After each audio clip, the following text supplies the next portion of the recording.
তখন আমার বয়স ৩২। প্রেমের সময় অভিনয়ের ফাঁকে টুকটাক চুম ছাড়া আমাদের মধ্যে আর কিছুই হয়নি। যৌনতার প্রাথমিক প্রক্রিয়া সবারই জানা, কিন্তু আমি এতটাই নির্বোধ, অনভিজ্ঞ আর ভীতু ছিলাম যে ফুলশয্যার দিন দুপুরে একা একা মোবাইলে গুগল সার্চ করে পর্নোগ্রাফি দেখছিলাম কৌতূহলবশত। বিয়ে হলো, ফুলশয্যাও হলো। বড় হওয়ার পর প্রথমবারের মতো কারো সামনে সম্পূর্ণ নগ্ন হলাম, অন্য কাউকে নগ্ন দেখলাম। বন্ধুরা, আমি রিয়া, এখন আমার বয়স ৩৯। দক্ষিণ কলকাতায় এক সাধারণ নিম্ন মধ্যবিত্ত পরিবারে আমার বেড়ে ওঠা। আমি তথাকথিত ডানা কাটা পরি নই, তবে ফর্সা আর মোটামুটি সুন্দরী, অন্তত লোকে তাই বলে।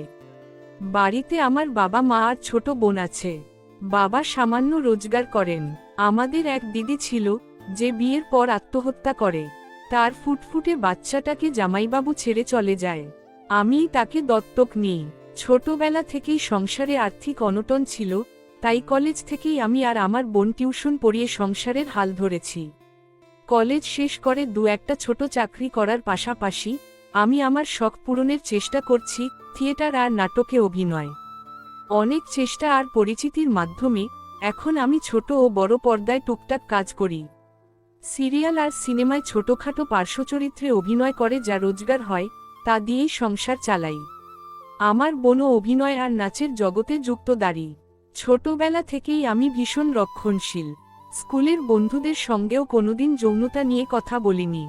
বিয়ের আগে পাড়ার কোচিং সেন্টারের প্রেম ছাড়া আর কোনো অভিজ্ঞতা ছিল না। সেই প্রেমও শুধু লুকোচুরি, হাত ধরে অন্ধকার গলিতে কথা বলা পর্যন্ত সীমাবদ্ধ ছিল। আমার মধ্যবিত্ত মন সেক্সকে শুধু বিয়ের পর বরের সঙ্গে বন্ধ ঘরের রাতের ব্যাপার বলেই মনে করত। আমার সমস্ত যৌন কল্পনা, প্রেম, আবেগ সবকিছু আমি জমিয়ে রেখেছিলাম আমার স্বপ্নের পুরুষের জন্য, আমার হবু বরের জন্য। তাই অভিনয় জগতে কাজ করেও কখনো কাউকে বাজে সুযোগ দিইনি, আর শরীর দিয়েও কোনো সুযোগ নিইনি। জীবনে একবারের জন্য হস্তমৈথুন করিনি। যখনই যৌনতার কথা মাথায় আসত, অন্য কিছু ভাবতাম। গালিগালাজ জানলেও মুখে আনিনি, কেউ দিলে সেখান থেকে সরে যেতাম। নেশাভাং কিছু করি না, শুধু ফিল্মি পার্টিতে বড়জোর হাফ গ্লাস ওয়াইন। আমি জানি আজকের এই ডিজিটাল যুগে আমি বড্ড বেমানান। পুরোপুরি সংরক্ষণশীল মানসিকতা, তবে ভেতরে ভেতরে সেক্সের প্রতি একটা অদ্ভুত আকর্ষণ ছিল, হয়তো নিষিদ্ধ বলেই। কিন্তু তা লুকিয়ে রাখতাম অভাবের কারণে, আর কাজের প্রতি মনোযোগ বজায় রাখার জন্য। মনে মনে স্বপ্ন দেখতাম বিয়ের পর আমি সব পাব। এভাবেই চলছিল। হঠাৎ অভিনয় জগতের এক সহ অভিনেতাকে আমার ভালো লাগে। অল্প কিছুদিন প্রেমের পর তাকে বিয়ে করি। তখন আমার বয়স ৩২। প্রেমের সময় অভিনয়ের ফাঁকে টুকটাক চুম ছাড়া আমাদের মধ্যে আর কিছুই হয়নি। যৌনতার প্রাথমিক প্রক্রিয়া সবারই জানা, কিন্তু আমি এতটাই নির্বোধ, অনভিজ্ঞ আর ভীতু ছিলাম যে ফুলশয্যার দিন দুপুরে একা একা মোবাইলে গুগল সার্চ করে পর্নোগ্রাফি দেখছিলাম কৌতূহলবশত। বিয়ে হলো, ফুলশয্যাও হলো।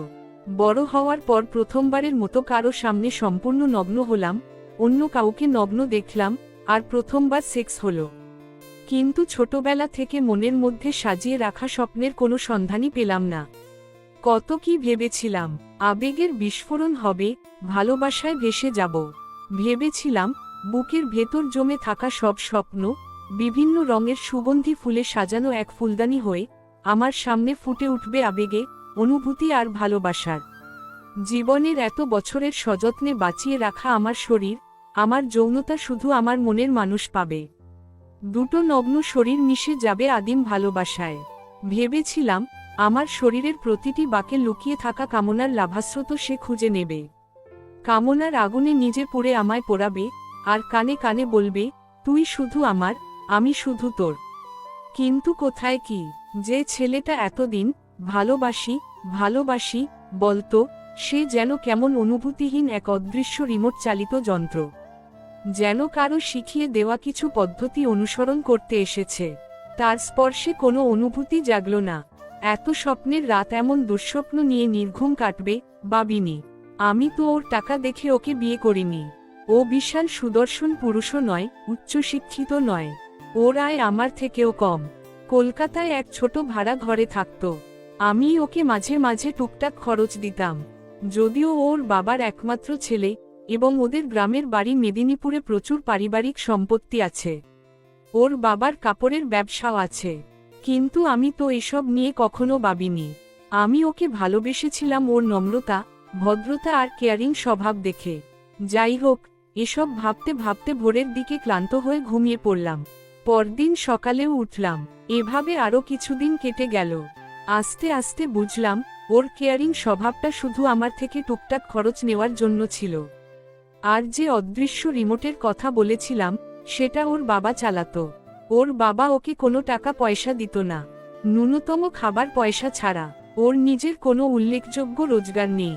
বিয়ের আগে কথা ছিল অনুষ্ঠান শেষ হলে আমরা আবার কলকাতায় চলে আসব, আগের মতোই কাজ করব। কিন্তু আমি বন্দী হয়ে গেলাম, কারণ ওর বাবার কথা অনুযায়ী ওদের বাড়ির বউ বাইরে কাজ করতে পারবে না। অন্য পুরুষ অভিনেতাদের সঙ্গে অভিনয় তো একদমই নয়।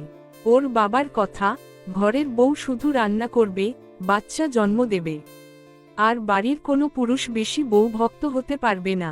বেশি হলে পারিবারিক সম্পত্তি থেকে বঞ্চিত হবে, যা ওর বোনেরা পাবে। ধীরে ধীরে আবিষ্কার করলাম আমার ভালোবাসার স্বপ্নের পুরুষ আসলে একজন মেরুদণ্ডহীন, অর্থলোভী কাপুরুষ। বাবার সম্পত্তি পাওয়ার আশায় সে সারাদিন বউয়ের কাছে আসতে ভয় পেত, শুধু রাতে শোবার সময় ছাড়া। বুঝলাম আমার বর ঠিকমতো না পারলেও I am fucked by my কিসমত। সুতরাং ওকে বোঝালাম এভাবে আমার থাকা অসম্ভব, আমার কাজ শুরু করতেই হবে। আমার মা, আমার দিদির মেয়ে, সবাই আমার রোজগারের উপর নির্ভরশীল। ও মুখে বলল যে ওর বাবার সঙ্গে কথা বলবে, কিন্তু কিছুই বলতে পারল না। অবশেষে বিয়ের ৫-৬ মাসের মাথায় সবকিছু ছেড়ে বাপের বাড়ি ফিরে এলাম। নিজের টাকায় কেনা ছোটখাটো গয়নাগুলোও রেখে আসতে হলো, কারণ শ্বশুরবাড়ি আসার প্রথম দিনেই ওর মা সেগুলো নিয়ে আলমারিতে রেখে দিয়েছিল। বাড়ি ফিরে ডিভোর্সের আবেদন করলাম। কিছু মাস পর ডিভোর্স পেয়ে গেলাম। এরপর আবার সেই আগের রুটিনে কাটল কয়েক বছর। কাজের দৈনিক ব্যস্ততা নিয়ে কেটে গেল সময়ে। এর মধ্যে এক বন্ধুর সাথে আবার সম্পর্ক তৈরি হলো। গঙ্গার পারে ওর হাত ধরে হাঁটতে খুব ভালো লাগতো। এভাবে চলতে চলতে একদিন সেক্সও হলো ওর সাথে। সেই একবারের সেক্সেই আমি প্রেগন্যান্ট হলাম। ওকে জানালাম, শুনে কোনো দায়িত্ব না নিয়ে পালিয়ে গেল। আবার এক কাপুরুষ এল আমার জীবনে। নিজের ওপর ঘৃণা জন্মালো। কেন আমার পছন্দ এত খারাপ? কোনোমতে একা একা ডাক্তার দেখিয়ে গর্ভপাত করালাম। এরপর আবার সেই একই রুটিনে কেটে গেল আরও 2 বছর। এখন আমার বয়স 35। একদিন আমার এক পেশাগত বন্ধু রঞ্জন আমাকে বলল তার এক ব্যবসায়ী বন্ধু আছে, নাম অনুরাগ। তিনি একটি ওয়েব সিরিজ বানাতে চাইছেন, আর রঞ্জন আমার নাম দিয়েছে ওই সিরিজের প্রধান নারী চরিত্রে অভিনয়ের জন্য। আমি যদি রাজি থাকি তাহলে সে একটা মিটিংয়ের ব্যবস্থা করবে। প্রথম দিন মিটিংয়ে গেলাম ওনার ফ্ল্যাটে। ছেলেটি দেখতে বেশ সুন্দর, ফর্সা, বেশ ছটফটে, আর তার সেন্স অফ হিউমার দারুণ। মজার মজার কথা বলে। অনুরাগ ও আমার নতুন অধ্যায়।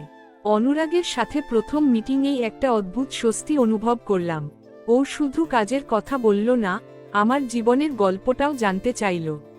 আমি কিছুটা ইতস্তত করে আমার জীবনের সবটা বললাম, আমার প্রথম বিয়ে, ডিভোর্স, দ্বিতীয় সম্পর্কের তিক্ত অভিজ্ঞতা, সব। ও মনোযোগ দিয়ে শুনল, কোনো রকম বিচার না করে।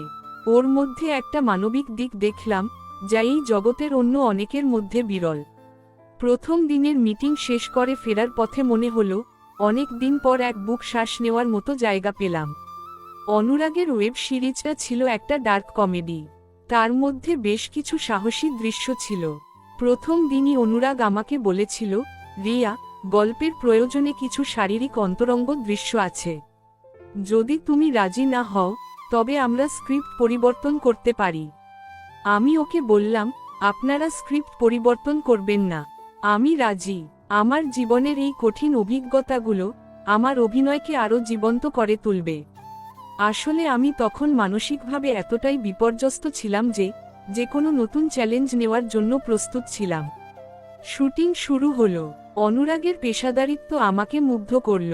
সে শুধু পরিচালক নয়, আমার ভালো বন্ধুও হয়ে উঠল। কাজের ফাঁকে আমাদের ব্যক্তিগত আলোচনা হতো, একে অপরের পছন্দ অপছন্দ নিয়ে কথা হতো। ধীরে ধীরে বুঝলাম অনুরাগের জীবনেও অনেক কষ্ট আছে। সেও অনেক কিছু হারিয়েছিল। আমাদের দুজনের জীবনেই একটা শূন্যতা ছিল, যা একে অপরকে আকর্ষণ করতে শুরু করল। অনুরাগের সঙ্গে সময় কাটাতে আমার ভালো লাগত। ও আমাকে সম্মান করত, আমার মতকে গুরুত্ব দিত। আগের অভিজ্ঞতাগুলোর পর এটা আমার কাছে একটা নতুন অনুভূতি ছিল। ওর স্পর্শে, ওর কথায় এক ধরনের আবেগ কাজ করত, যা এতদিন অধরা ছিল। একটা দৃশ্য ছিল যেখানে আমার চরিত্রের আবেগ ভেঙে পড়ার কথা ছিল। আমি সেই দৃশ্যে সত্যিকারের কান্নায় ভেঙে পড়েছিলাম। অনুরাগ এসে আমাকে জড়িয়ে ধরেছিল, বলেছিল, রিয়া, এটা অভিনয় নয়, এটা তোমার জীবনের বাস্তব। তুমি খুব শক্তিশালী। সেদিনই আমি বুঝতে পারলাম আমি অনুরাগকে ভালোবেসে ফেলেছি। শুটিং শেষে আমাদের সম্পর্কটা আরও গভীর হলো। আমরা নিয়মিত দেখা করতাম, লং ড্রাইভে যেতাম, সিনেমা দেখতাম। ওর কাঁধে মাথা রেখে আমি ঘন্টার পর ঘন্টা বসে থাকতে পারতাম। ও আমার জীবনে এমন একটা নির্ভরতার আশ্রয় হয়ে এসেছিল যা আমি কখনো আশা করিনি। ওর সামনে আমি আমার সব দুর্বলতা প্রকাশ করতে পারতাম। একটা সময় পর আমি অনুরাগকে আমার শারীরিক ও মানসিক ট্রমার কথা বললাম কিভাবে আমার প্রথম স্বামী আমাকে যন্ত্রের মতো ব্যবহার করেছিল, আর দ্বিতীয় পুরুষ আমার জীবন থেকে পালিয়ে গিয়েছিল। অনুরাগের চোখে আমি কোনো ঘৃণা বা করুণা দেখিনি, দেখেছিলাম শুধুই ভালোবাসা। এক সন্ধ্যায় আমরা একটা নির্জন রেস্টুরেন্টে বসেছিলাম। অনুরাগ আমার হাত ধরে বলেছিল, রিয়া, আমি তোমাকে ভালোবাসি। আমি জানি তোমার জীবনটা অনেক কঠিন ছিল, কিন্তু আমি তোমার পাশে থাকতে চাই। আমি তোমার সব কষ্ট মুছে দিতে চাই। ওর কথায় আমার চোখের কোণে জল জমে গিয়েছিল। আমি ওর হাতটা আরও শক্ত করে ধরলাম। বললাম, অনুরাগ, আমি তোমার ভালোবাসার যোগ্য নই। আমার জীবনটা একটা ভাঙা কাচের টুকরোর মতো।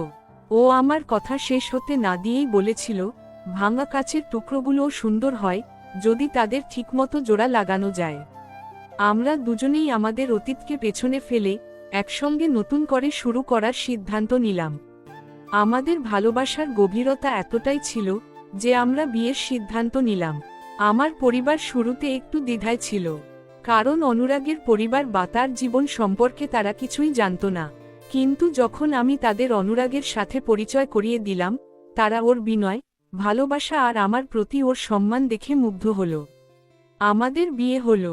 এটি ছিল একেবারে ছোটখাটো একটি অনুষ্ঠান, শুধু আমাদের ঘনিষ্ঠ বন্ধুদের নিয়ে। বিয়ের রাতে যখন আমরা একা হলাম, আমি অনেক নার্ভাস ছিলাম। অনুরাগের কাছে আমি আমার ভয় প্রকাশ করলাম। সে আমার মাথায় হাত বুলিয়ে দিয়ে বলল, রিয়া, কোনো ভয় নেই। এটা আমাদের রাত, এটা তোমার শরীর, তোমার ইচ্ছে, কোনো চাপ নেই। তারপর ও আমাকে নিজের কাছে টেনে নিল। ধীরে ধীরে, খুব ভালোবাসার সাথে ও আমাকে স্পর্শ করল। আমি ওর হাতের স্পর্শে কোনো যন্ত্রণা বা ভয় অনুভব করিনি, বরং একটা অদ্ভুত শান্তি আর আনন্দ অনুভব করছিলাম। ওর ভালোবাসার স্পর্শ আমার শরীরের প্রতিটি বাঁকে জমে থাকা পুরনো কষ্টগুলোকে যেন ধুয়ে দিচ্ছিল। সেদিন রাতে আমি প্রথম বুঝলাম, সেক্স শুধু শারীরিক মিলন নয়, এটি দুটি মনের, দুটি আত্মার মিলন। অনুরাগের ভালোবাসা আমাকে এমন একটা আনন্দ দিয়েছিল যা আমি কোনোদিনও কল্পনা করিনি। আমাদের ভালোবাসা দিনের পর দিন আরও গভীর হতে লাগল। আমরা একে অপরের স্বপ্ন পূরণের জন্য একে অপরকে সাহায্য করতাম। আমি অভিনয় করতাম, আর অনুরাগ আমার প্রতিটি পদক্ষেপকে সমর্থন করত। আমি আমার অতীতের সব যন্ত্রণা ভুলে গিয়েছিলাম। আমি একজন পরিপূর্ণ নারী হিসেবে বাঁচতে শুরু করেছিলাম। আজ আমার বয়স ৩৯। আমি একজন সফল অভিনেত্রী। আমার জীবন আমার নিজের হাতে গড়া। আমার পাশে আছে আমার ভালোবাসা, আমার স্বামী অনুরাগ, আর আছে আমার ছোট মেয়েটা, যে আমার সব। আমি যখনই আয়নার সামনে দাঁড়াই, নিজেকে বলি, রিয়া, তুমি অনেক কিছু হারিয়েছ, কিন্তু তুমি একজন যোদ্ধা। তুমি ভালোবাসতে শিখেছ, ভালোবাসা পেতে শিখেছ। তোমার জীবনটা একটা পূর্ণতা পেয়েছে। অনুরাগ আমাকে জীবনের সবচেয়ে বড় উপহারটা দিয়েছে, ভালোবাসার এক অন্তরিক্ষ, যেখানে কোনো ভয় নেই, শুধু আছে ভালোবাসা। আর আছে আমাদের দুজনের স্বপ্নের এক নতুন পৃথিবী। বন্ধুরা, এইরকম সুন্দর সুন্দর গল্প শুনতে চ্যানেলটা সাবস্ক্রাইব করুন।